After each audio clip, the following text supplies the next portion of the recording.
Okay, let's take a look at example number 5 for uh, this linear equation.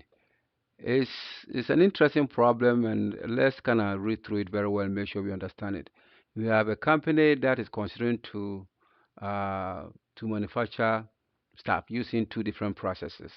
Now, the cost to produce a part depend on the fixed cost, which is generally the setup of linear models. So you have the fixed cost plus the variable cost, which is 11.5 for A, and then the variable cost for B is 21.5 with a fixed cost of 125.5. The question is, what is the cost to produce A when it was equal to the cost of producing B? If you look at this question very well, they are not asking you to find the value of X, but they are asking you to find the value of A, because A is the cost. But as you can tell, to be able to find the value of A, you're going to need X, a quantity that you have to produce. That is why they give you this clue. The clue here in this problem is when the cost to produce B is the same as the cost to produce A. All right.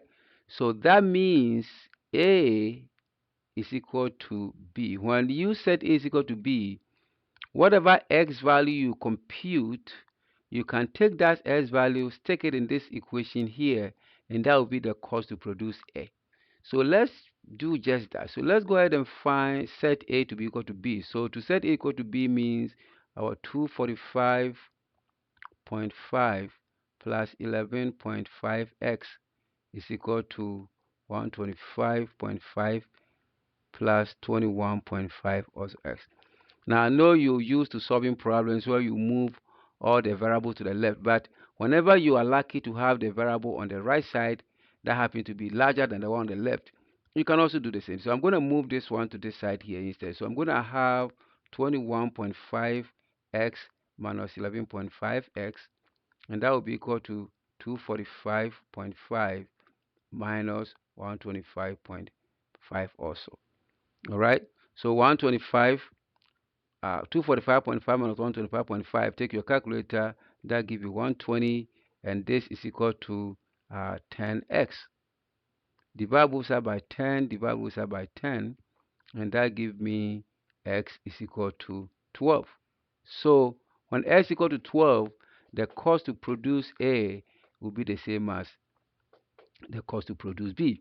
So at that point, when S equal to 12, what is the cost to produce A? Well, the cost to produce A will be equal to A equals 245.5, which is the fixed cost, plus 11.5 times 12. And that is equal to 245.5 plus um, some number. And let's bring our calculator in and see if we can do that. So 11.5 times 12. Let's come back here, bring our calculator here. So 11.5 times 12 is equal to 138. Let's add our 245.5 to it, plus 245.5 equals, and that uh, give us 3. So the whole, our answer therefore becomes 383.5. Right? That's it. So that's how you solve this kind of problem. Make life very easy for you by understanding the problem very well and do a step by step, and you should be able to solve these kind of problems.